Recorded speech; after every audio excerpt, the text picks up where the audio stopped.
Everyone, last వీడియోలో మనం charter ads చూసినాం కదా.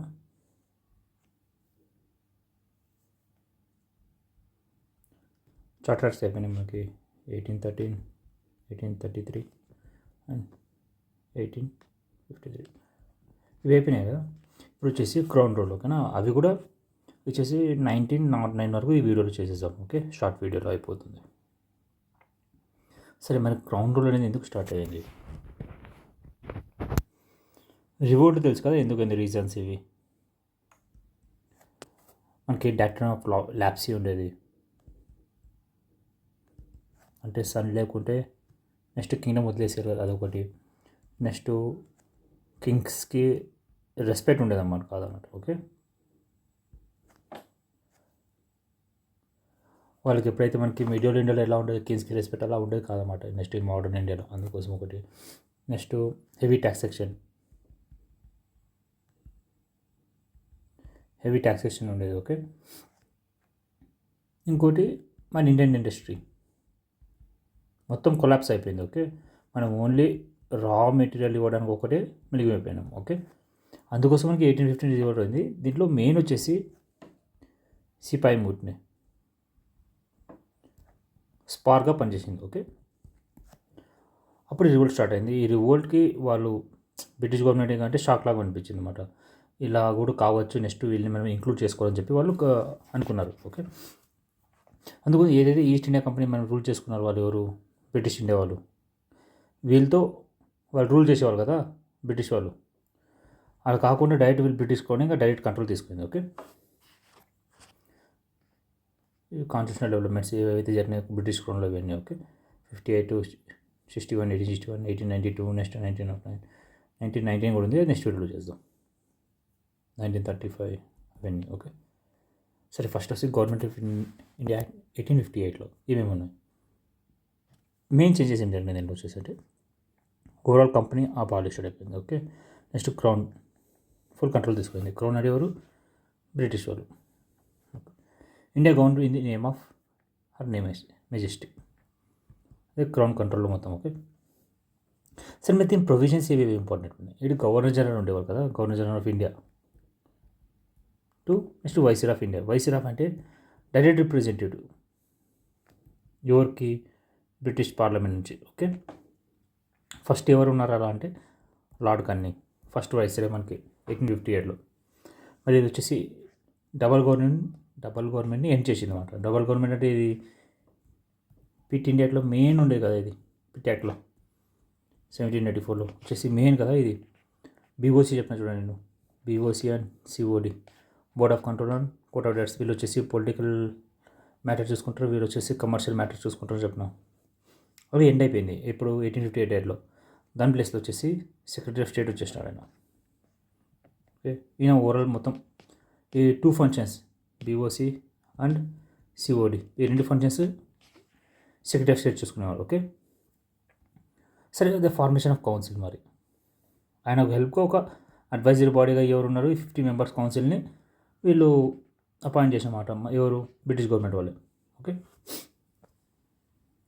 Secretary of state council became the corporate body, అంటే రెస్పాన్సిబిలిటీ లేదన్నమాట వీళ్ళకు, ఇప్పటిలాగా పార్లమెంట్ లాగా కాదన్నమాట. ఓకే, వాళ్ళు బై గవర్నమెంట్ తీయవచ్చు మరి ఉంచవచ్చు. Okay, can be sued, could be sued. Okay, could be sue అంటే తీసేవాళ్ళు ఉండవచ్చు లేకపోతే పోవచ్చు. కుడ్ బి సూడ్ అంటే వాళ్ళు కూడా తీయచ్చు, బ్రిటిష్ గవర్నమెంట్ తీయవచ్చు వీళ్ళని. ఓకే, మరి దీని ఒక సిగ్నిఫికెన్స్ ఏమేమి ఉన్నాయి. ఓవరాల్ సెంట్రలైజేషన్ తీసేసిన. ఓకే, ఎందుకంటే ఇప్పుడు మనకి వైస్రాయ్ ఆఫ్ ఇండియా కదా, అది next authority administration, overall control మొత్తం ఎవరిపైన, బ్రిటిష్ పైన. ఇంకా మిడిల్లో ఈఐసీ లేదు, ఇంకా ఈస్ట్ ఇండియా కంపెనీ అస్సలు లేదు. డైరెక్ట్ కంట్రోల్ బ్రిటిష్ పైన, direct political control British parliament. Okay, next foundation of modern bureaucracy and viceroy. మనకి ఇప్పుడు ఎలా అయితే బ్యూరోక్రసీ చూడండి, ప్రజెంట్ ఇప్పుడు ఐఏఎస్ ఐపీఎస్ అలా అప్పటి నుంచి కొంచెం స్టార్ట్ అయిపోయినమాట. వాళ్ళ ఒక రూల్ ఎలా ఉండేది, ఎలా చేసేది అన్నది. ఓకే, సరే, మరి వాళ్ళు ఈ 1857 రివోల్ట్ ఎందుకు వచ్చింది? ఇండియన్స్ అంటే వాళ్ళ ఒక కల్చర్ని మనం డివైడ్ చేస్తున్నాము, రిప్రజెంటేషన్ లేదని చెప్పి. కానీ ఈ అట్లో అంతా ఇంకా క్లియర్ కట్గా రాలేమంట. ఓకే, నో ఇండియన్ రిప్రజెంటేషన్ ఇంకా ఈ యాక్ట్లో. Next no constitutional reforms inside India, అసలు కాన్స్టిట్యూషనల్ రిఫార్మ్స్ కూడా ఏం లేదు దీనిలో. ఓన్లీ రీఆర్గనైజేషన్ చేసిన అనమాట. ఈ రీఆర్గనైజేషన్ అంటే ఈఐసి మొత్తం క్యాన్సిల్ అయ్యి బ్రిటిష్ కంట్రోల్ తీసుకున్నారు మొత్తం. ఓకే, సరే ఇండియన్ కౌన్సిల్ యాక్ట్ 1861లో ఏమేమి ఉన్నాయి మీరు ఈ యాక్ట్స్ గుర్తుపెట్టుకోవాల్సి వస్తుంది. ఓకే, 1858లో ఏమేమి ఉన్నాయి మెయిన్ పాయింట్స్, మేజర్ అవి. నెక్స్ట్ ఎలా అయితే మనం ఎగ్జామ్స్ ఇప్పుడు ఏపీపీఎస్సీ రాస్తున్నాం, కొంచెం లైట్గా అడుగుతారు క్వశ్చన్స్. అది యూపీఎస్సీ రాసినాం దాన్ని డిస్క్రిప్టివ్గా అడుగుతారు. ఓకే, ప్రిలిమ్స్లో అలాంటివి. ఓకే, 1861 సరే ఇప్పుడు స్టార్ట్ అయిపోయింది. ఇంకా గవర్నమెంట్ ఇండియన్ కార్పొరేషన్ మనకు కావాల్సిందని చెప్పి దీనిలోనే స్టార్ట్ చేసినారు. Began representation. Indians nominated has non official members. First time non official మెంబర్స్ని తీసుకున్నారు దీనిలో లెజిస్లేచర్లో. 1862 రాజా బెనారస్ ఆయన, నెక్స్ట్ మహారాజా పతియాలా, నెక్స్ట్ సర్దింకరావు, వీళ్ళు ముగ్గురు తీసుకున్నారు. ఓకే, గుర్తుపెట్టుకోండి ముగ్గురు. ఇప్పుడు 1862లో ఏ యాక్ట్లో, 1861 ఇండియన్ కౌన్సిల్ యాక్ట్లో. ఓకే, డీసెంట్రలైజేషన్ స్టార్ట్ అయిపోయింది.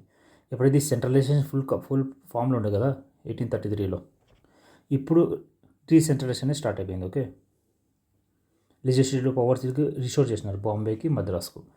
నెక్స్ట్ ఇంకా న్యూ లెజిస్లేటివ్ కౌన్సిల్స్ వచ్చేసినాయి.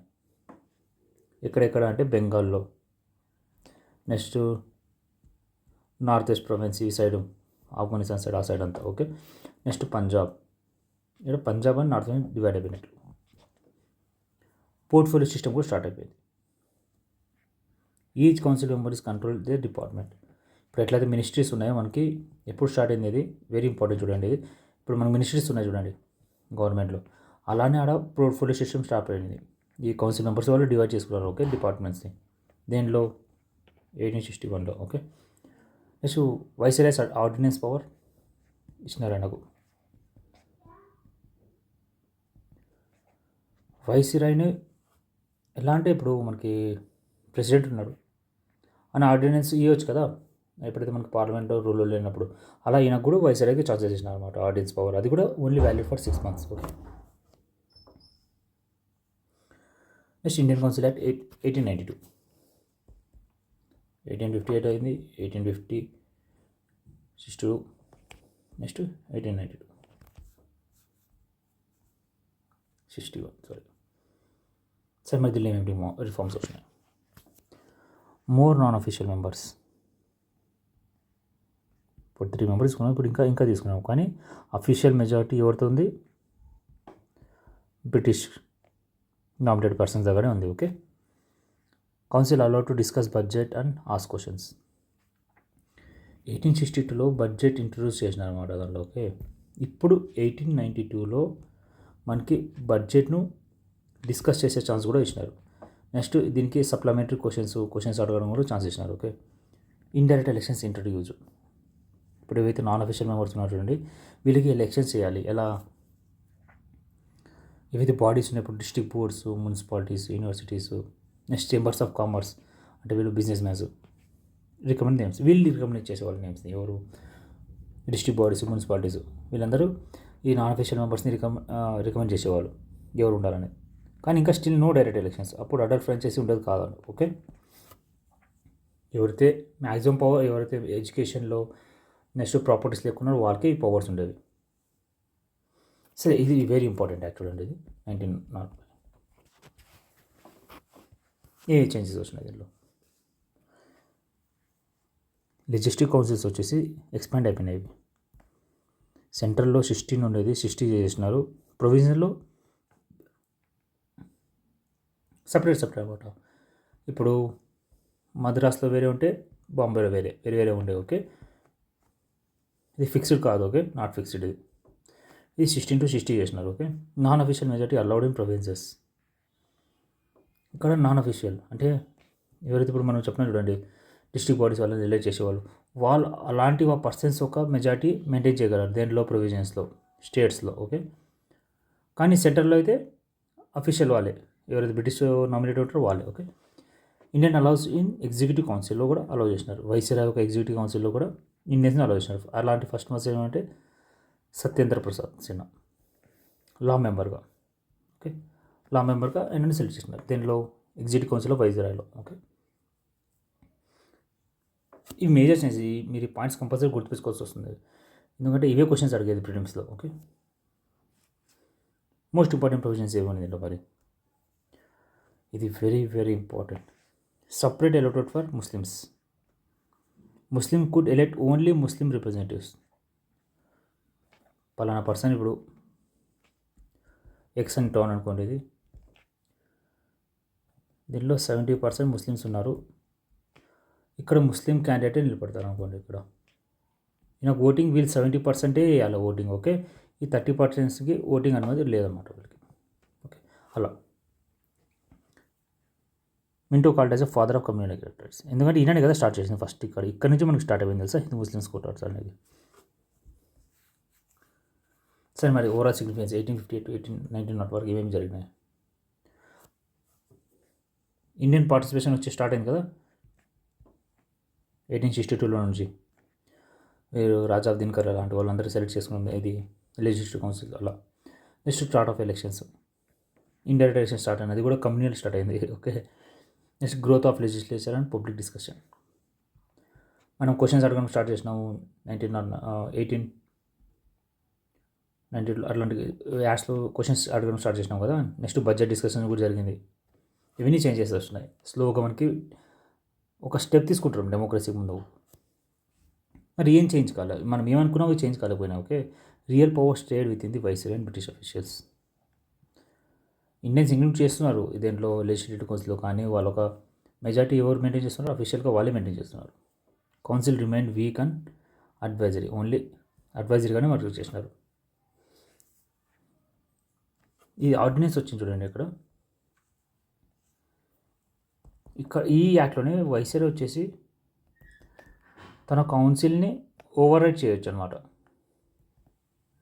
ఏవైతే డిసిజన్ కౌన్సిల్ తీసుకుంటుందో దాన్ని ఓవర్ రైడ్ కూడా చేయొచ్చు. ఏ యాక్ట్లో 1861లో. Okay, reforms meant to manage pressure not democratize India. 1857 revolt వల్ల వాళ్ళని ఎలా స్లోగా ఇండియన్స్ని తీసుకొని వాళ్ళు అంటే నమ్మేయగలం, అంటే మనము మిమ్మల్ని ఇన్వాల్వ్ చేస్తున్నాం, మీరే రూల్ చేస్తున్నాం చెప్పినట్లు. కానీ ఆ డెమోక్రసీ తీసుకురావాలని వాళ్ళు ఏమనేది ఏం లేదన్నమాట. ఓకే, సరే ఇక్కడికి యాడ్స్ అయిపోయినాయి 1909 వరకు. నెక్స్ట్ వచ్చి 1990 చేద్దాం. 1935 అండ్ 1947 ఉంటాయి. నెక్స్ట్ వీడియోలో అయిపోతుంది. ఆ తర్వాత ఇంకా మనం రియల్ పాలిటీకి వెళ్ళిపోదాం. ఒక కాన్స్టిట్యూషన్ సిగ్నిఫికెన్స్, సైలెంట్ ఫీచర్స్ ఏమున్నాయి, నెక్స్ట్ ప్రీంబుల్ అంటే ఏంటి, అలా స్లోగా మొత్తం పాలిటీ మొత్తం కంప్లీట్ చేసుకో.